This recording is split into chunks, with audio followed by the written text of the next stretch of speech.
The Game Time Network is brought to you by Matt Gaddis of State Farm, the official insurance partner of the Game Time Network. Whether it's auto, home, renters, or life insurance, Mac has you covered with trusted service and personalized support. So make sure to reach out to Matt Gaddis for all of your insurance needs. And we are also powered by our friends at Wire to the Nines. For specialists in low voltage install and repairs, if you need security systems, networking, wiring, or upgrades done right, contact Wire to the Nines at wiretothenines@yahoo.com. Big thanks to Matt Gaddis and Wire to the Nines for supporting the Game Time Network.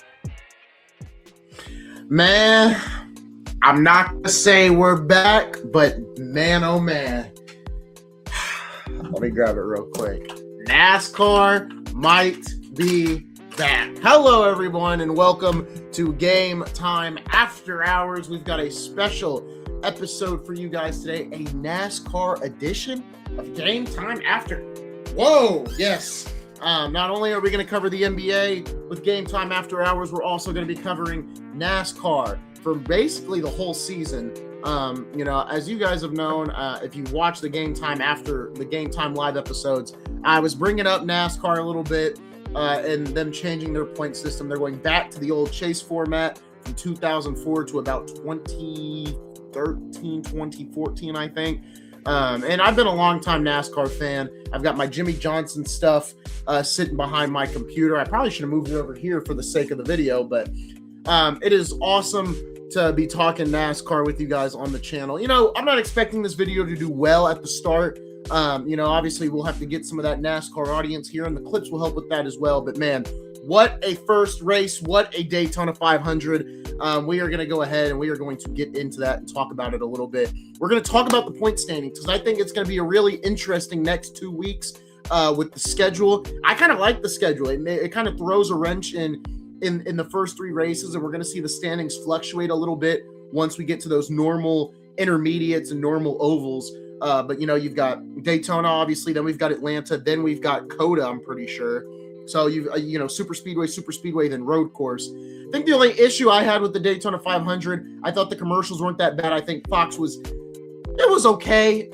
You could tell first race back for a lot of people. Obviously, the clash at Bowman Gray, but, it wasn't the first race back, right? Daytona is the first race back. And I thought Kevin Harvick wasn't bad in the booth. I thought he could have been a little bit better. He was stuttering a little bit, but I love Kevin Harvick. I watch his podcast, and and they're bringing back the Speed Network. I think it's going to be on YouTube, and he's going to do it with F1's analyst Will Buxton, I think is the full name. So I'm so excited to watch that. I love Harvick. He was stuttering a little bit. I thought the final call was terrific with Mike Joy. He still got that fastball, man. That's what got me into announcing was Mike Joy. So it was really cool to see Mike Joy really, give one heck of a final call. Tyler Reddick getting the win at Daytona, a big one for 23-11 after winning the lawsuit in the offseason over NASCAR. They go out, Michael Jordan's team go out and get the win at Daytona. What a heck of a finish. I was really pushing for Carson Hocevar to go out and get that win. And then he got turned on the last lap. Man, I wanted Hocevar to win, and I think Hocevar is going to continue to get better as the season goes on. Hopefully he's a threat at Atlanta. But man, I thought Hocevar was going to get it, man. I was celebrating Valentine's with my girlfriend. We were at Chili's, and I had the run because I didn't want to miss it. she was nice enough to let me have it, volume off right there, right there on the table where I could see it. But my attention was still mainly on her. And we're talking, and, I'm just watching the laps tick down, and I'm like, okay, Bubba's in the lead. And then, I was like, oh, okay, pit stops. Oh, here McDowell's in the lead. And look, I love Michael McDowell, right? But I wouldn't lie. I was just like, man, we were coming up on, I think, 1 to go. And, we were coming up on 2 to go. And I think they were crossing the front stretch. And I was like, I don't think he's going to pass. He's not going to pass his own teammate, right? To get the win. He's probably going to continue to push until we get to about the last lap. And he got by him right on the front stretch of 2 to go. He held it all the way around, and then he got turned, and I was so mad when he got turned. But I like to see, I'm glad Tyler Reddick won, right? Not the biggest Logano fan. But to see the publicity that the sport got because 23-11 won, and, just the publicity alone, it's really good for the sport, especially when the sport is going in such a good direction with the chase format, some other small changes they made today. I mean, I couldn't be more thrilled about a sport that I've been so disappointed in the last couple of years. I haven't been so excited for the Daytona 500 in the NASCAR season in years, literal years. You know, when I was younger, I was fine with the playoff format because, for me, I would have my NASCARs out and I would do the race while the race was going on TV. And for me, I was fine with the playoff format because I just did it. Whatever system they did, I did. And to me, as a little kid, I was like, oh, this is way easier. And, as I've gotten older, I'm like, man, this is not what racing's about. Racing is about crowning a real champion. And the chase format this season is going to crown a deserving champion at bare minimum. I want to pull up well, we're going to call it that. Let's see the chase standings. We're going to go ahead and pull these up. Tyler Reddick obviously wins in the lead with 58 points, followed by Joey Logano with 46, Chase Elliott with 43, and Zane Smith with 41. I want to give a shout out to Legacy Motor Club. He's probably down here on the board, but John Hunter Nemechek raced really well today for Legacy Motor Club. That's Jimmy Johnson's team. Jimmy, man, you got to come on the show. Jimmy Johnson, you got to come on the show, man. I've got all this Jimmy Johnson stuff behind me. Like, look at this. This used to be a nightlight, but now I have it on my table. Jimmy, you got to come on the show.